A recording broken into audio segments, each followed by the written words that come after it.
I've been covering rent, bills, and food for over a year while my boyfriend plays video games. Now he says I'm toxic for being upset he bought a PS5 with my credit card. So I, 28F, have been dating my boyfriend, Alex, 30M, for a little over 2 years. When we started dating, he was charming, funny, and honestly seemed like he had his life together. He had a job in graphic design, a decent apartment, and seemed emotionally mature. About 14 months ago, his lease ended unexpectedly and he asked if he could crash at my place just for a few weeks while he figured things out. I agreed. Of course I did. I loved him. I wanted to be supportive, and it sounded temporary. Fast forward 14 months later, and he still lives in my apartment. Still no job. Still no rent. Still no real explanation. In the beginning, I didn't pressure him. He said he needed a few weeks to decompress because he was burnt out from his last job. I told him to take the time he needed. I figured a month max. But then 1 month turned into 3. Then 6. And now over a year. I pay for everything. Rent, groceries, utilities, internet, even the occasional DoorDash order for him when he doesn't feel up to cooking. He sleeps in until noon, spends his days gaming or scrolling Reddit, and occasionally does a load of laundry to make it look like he's contributing. When I bring up the fact that he needs to look for work, he says I'm being unsupportive and capitalist-minded. He claims that modern relationships shouldn't be transactional, and that his value isn't in how much money he brings in, but in how he keeps me grounded emotionally. He actually had the nerve to say, "You're so much calmer since I moved in. I provide emotional balance. That's worth more than any rent check." I literally thought he was joking. I laughed. He got offended. Dead serious. He even made a chart, like a literal flowchart, of how his presence improves my mental health, citing examples like how I haven't cried at work as much lately. No correlation, by the way. I just switched managers, or how I've been smiling more. He also said that since I love him, I shouldn't care about things like money or chores. When I pushed back and said I was exhausted, working full-time, covering all expenses, cooking, cleaning, he said I was the one creating tension and that if I didn't align spiritually with the idea of unconditional love, maybe I wasn't ready for a real relationship. He also hinted that if I really loved him, I'd help support his creative journey while he works on finding his true calling. So far, his creative journey consists of playing Elden Ring, tweeting vague, deep thoughts, and starting a podcast that hasn't gotten past episode 1. My friends hate him. My mom straight up said he reminds her of my deadbeat uncle and told me she'd stop helping me financially if I keep enabling him. Yes, I've had to borrow money from my mom to cover rent a couple times. I don't even know who I am anymore. I'm tired. I feel like I'm being emotionally manipulated, but also, what if he's right? What if I am being transactional and impatient? I guess I just need someone outside of this mess to tell me if I'm going crazy. Is this normal? Is this salvageable? Or have I just been played for over a year and can't see it? Comment 1. Girl, he is not your boyfriend. He is your dependent. This man is literally freeloading off of you while feeding you spiritual nonsense to justify it. Emotional stability? You know what brings emotional stability? A partner who pays bills, helps around the house, and doesn't gaslight you into thinking love equals financial slavery. You're not his girlfriend. You're his unpaid therapist, chef, maid, and landlord. Run. Comment 2. This guy is a walking red flag. The fact that he made a chart to prove he deserves free rent is both laughable and terrifying. That's manipulation disguised as self-awareness. Also, the irony of him calling you capitalist-minded while he literally lives off your labor and money? Nah. He's weaponizing fake woke language to avoid accountability. Please love yourself more than he does. Kick him out and block him on his podcast. Comment 3. Let me get this straight. He moved in temporarily. Never got a job. Eats your food. Pays 0 bills. Plays video games all day. Calls you toxic for being exhausted. And you are the one doubting yourself?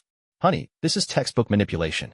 You're not crazy. You're just being emotionally drained by a man-child with a god complex. Kick him out. Change your locks. Then go take a nap. You've earned it. Update. He used my credit card to buy himself a PS5 because he was stressed from doing nothing and needed emotional self-care. Posting here again because the original blew up and I got so much support. Thank you. But things just got worse. Much, much worse. So remember how I said he doesn't have a job, doesn't pay rent, and spends his days gaming? Well, buckle up.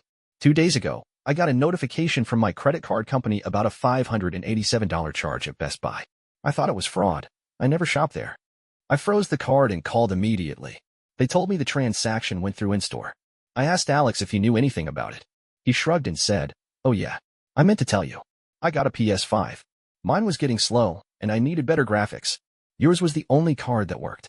I stared at him in silence for like 30 seconds. When I asked why he thought that was okay, he said, "I swear to God, you keep saying I should do something with my time. Now I can stream and maybe make money from gaming. You should be happy I'm being proactive." Excuse me? I told him that was stealing. He said, "No, it's not stealing. We're partners. What's yours is mine." Then he got mad at me for overreacting and said I was blocking his growth. He now refuses to return it. Said returning it would crush his morale. He called me materialistic for caring more about his stupid dollar amount than his emotional well-being. I asked him to leave. He laughed, said I'm not in the right headspace to make relationship decisions right now, and that I need to meditate before reacting emotionally. He's currently sitting on MY couch in MY apartment, playing his new PS5 that he bought with MY credit card, while I'm sitting in the bedroom trying not to scream. I feel trapped. I feel so stupid. And I'm scared I've let this go on too long to fix it. Reddit. I need help. I know I sound pathetic, but I don't even know how to get him out. I'm on the lease. He's not. But I'm scared of confrontation and he twists everything I say until I feel like the crazy one. What do I even do now? Final update. I asked him to leave, and he finally did. But only after I cut the Wi-Fi and canceled Netflix. This will be my last post. Just wanted to say thank you to everyone who gave me the push I needed. Here's how it ended. After the whole PS5 incident, I spent 2 nights crying in the bathroom while he gamed in the living room like nothing happened. Something inside me just snapped. I realized I wasn't in a relationship. I was basically running a shelter for an entitled man-child with a podcast mic and zero shame. I decided I wasn't going to beg, fight, or explain anymore. Talking to him was like playing emotional whack-a-mole. No matter what I said, he twisted it until I was the villain. So I stopped talking. Here's what I did instead. I canceled the Wi-Fi. He lost his mind. Said I was sabotaging his creative process and punishing him for being emotionally open. I changed all streaming passwords. He called me selfish and said I was gatekeeping joy. I stopped cooking. He actually asked me if I was sick. I said, no, just tired of feeding someone who doesn't feed me. I packed his stuff into boxes and left them by the door. He still didn't move. But the silence, the lack of comfort, the fact that his little free ride utopia was crumbling, that finally got to him. Yesterday morning, he told me this environment no longer supports my growth, and that he was choosing to walk away for the sake of both our healing. Then he took his PS5, his podcast mic, and exactly 3 shirts and left. Not a thank you. Not an apology. Just some dramatic monologue about how I wasn't ready for a spiritually awakened partner. Whatever. Today, I deep cleaned the apartment. I played music. I ordered takeout, just for me. And for the first time in over a year, I didn't feel like I was walking on eggshells in my own home. So yeah, he's gone. I'm free. And to anyone reading this who's dealing with their own version of Alex, let me say this. You're not crazy. You're just too kind to someone who's not kind back. You deserve more. I do too. And I'm finally ready to live like it.